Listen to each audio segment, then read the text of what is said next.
राष्ट्र के दरबार में आए हैं और पूरे प्रदेश में आप ब्राह्मणों को संगठित करने का कार्य कर रहे हैं।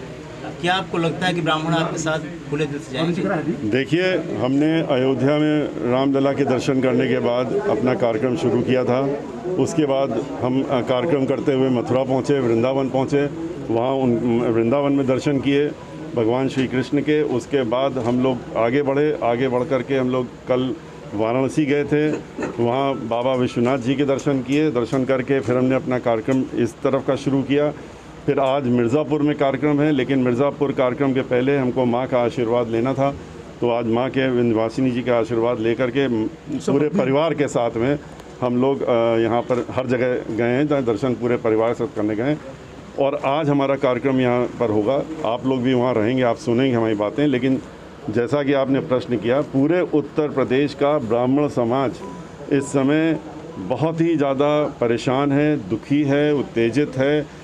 जो सरकार इस समय चल रही है, जिस तरीके से उनके ऊपर प्रहार हो रहे हैं, अत्याचार हो रहे हैं, उनको दबाने, डराने, धमकाने की कोशिशें हो रही हैं, तो ब्राह्मण समाज अब उनको जवाब देना चाहता है। जिस तरीके से 2007 में उसने बहुजन समाज पार्टी के साथ में मिल करके और सरकार बनाने का काम किया था, और अब की बार जब हम निकले हैं तो उस बार भी निकले थे, लेकिन अब की बार निकले हैं तो जितना 2007 के पहले ब्राह्मण समाज ने हमको समर्थन दिया था बाहर निकल करके, अब की बार उससे कई गुना ज़्यादा उत्साहित और आगे आकर के वो हमारा समर्थन दे रहा है।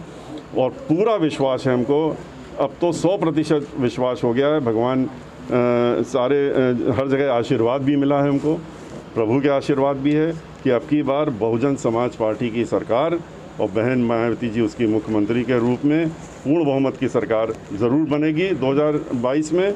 और यहाँ पर जो कुशासन चल रहा है, जो प्रशासन जिस तरीके से अत्याचार हो रहे हैं, वो सब खत्म होने का और कानून द्वारा कानून का राज स्थापित होगा। क्या आपको लगता है कि वर्तमान में कुछ ऐसा चल रहा है कि समस्त पार्टियां जितने भी हैं, चाहे नेशनल स्तर पे हों चाहे प्रादेशिक स्तर पे हों, सभी पार्टियों की मुखिया धर्म स्थलों पर जाकर मत्था टेक रहे हैं? इसके लिए क्या कहें? देखिए, हमें औरों का नहीं पता, हम तो ब्राह्मण समाज के जन्मे व्यक्ति हैं और हम हमेशा आते रहे। ये हम आज पहली बार नहीं आए विंध्यवासिनी जी, हम कल बाबा विश्वनाथ जी के यहाँ गए दर्शन करने, पहली बार नहीं गए थे। हमेशा परिवार के साथ जाते रहे, हर वर्ष आते हैं हम लोग और सब जगह जाते हैं, चाहे वृंदावन हो, अयोध्या हो। तो हम लोग तो हमारी तो आस्था है इन सब लोगों पर। और ब्राह्मण समाज में जन्मे होने की वजह से तो ये बचपन से ही संस्कार सारे डाल दिए गए हम लोगों के अंदर, और जब तक जनेऊ हुआ, उपनयन संस्कार, तब तक तो इतने संस्कार डाल दिए गए कि घर से हम लोग बाहर निकलते ही नहीं जब तक सारे भगवानों की स्तुति नहीं कर लेते हैं। तो ये तो हम और पार्टियां क्या कर रही हैं, वो किस लिए कर रही हैं, हमारे पीछे क्यों चलने की कोशिश कर रही हैं, वो तो वो बताएंगे। सरकार बनाने के लिए क्या किसी पार्टी का आप समर्थन ले सकते हैं? देखिए, हम लोग किसी भी पार्टी का समर्थन नहीं लेंगे। हम लोग किसी पार्टी के साथ मिलकर के चुनाव नहीं लड़ रहे हैं।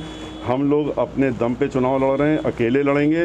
हाँ, हम अगर साथ लेंगे, समर्थन लेंगे, तो सिर्फ और सिर्फ उत्तर प्रदेश की जनता के साथ, उनके साथ मिल करके, उनका समर्थन लेकर के और सरकार बनाने का। जिस प्रकार भाई साहब ST/SC कानून बनाया गया, दलितों के लिए बनाया गया और सवर्णों के लिए, क्या आगामी आपकी?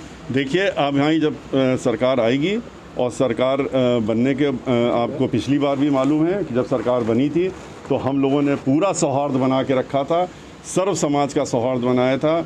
चाहे वो कोई भी हो, चाहे वो अल्पसंख्यक हो, चाहे वो किसी जाति धर्म के हों, सबके बीच में सर्वजन हिताय सर्वजन सुखाय की हमारी जो नीति है, बहन मायावती जी की यही नीति है, पार्टी की यही नीति है, तो उसको ही लेकर के हम चलेंगे अब की बार भी। धन्यवाद।